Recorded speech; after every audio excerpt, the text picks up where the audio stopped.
பெங்களூரு சின்னசாமி மைதானத்தில் கனமழையானது பெய்து வருகிறது. அது குறித்த ஒரு அண்மை செய்தியை தற்போது பார்த்து வருகிறோம். தொடர்ந்து பேசுவதற்காக இணைப்பில் இணைக்கிறார் செய்தியாளர் அஜய். விவரங்கள்.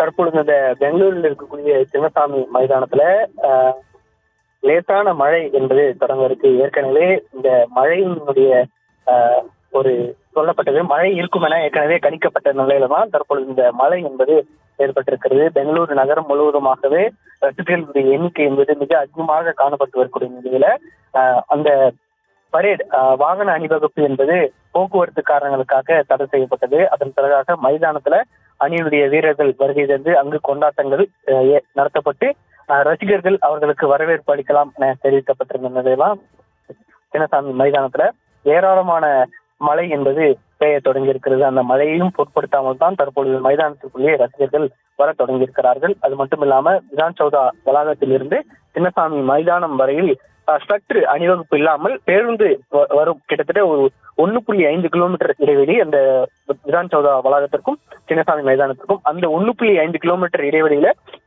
வாகனத்திற்கு ஒரு வரவேற்பு கொடுக்கலாம் என ரசிகர்கள் எதிர்பார்த்திருந்த ஒரு நிலையில் தான் அந்த மழையும் வந்து கொண்டிருக்கிறது. இந்த மழையை கூட பொருட்படுத்தாமல் தான் நீண்ட வரிசைகளை ரசிகர்கள் தற்பொழுது காத்துக் கொண்டிருக்கிறார்கள். கிட்டத்தட்ட இந்த ஒரு 20,000 மேற்பட்ட ரசிகர்கள் கூட்டத்தை நம்மால் பார்க்க முடிகிறது. பெங்களூரு நகரம் முழுவதுமாகவே ஆர்சிபி டிஷர்ட் அணிந்த ஒரு ஜெர்சியை அணிந்து கொண்டு வீரர்களுக்கு தற்பொழுது ரசிகர்கள் உற்சாக வரவேற்பு அளித்து வருகிறார்கள். இந்த மழையை கூட பொருட்படுத்தாமல் தான் தற்பொழுது இந்த வீரர்களுக்கு ரசிகர்கள் வரவேற்பு அளித்து வருகிறார்கள் என்பதை தான் நாம் பார்த்து வருகிறோம்.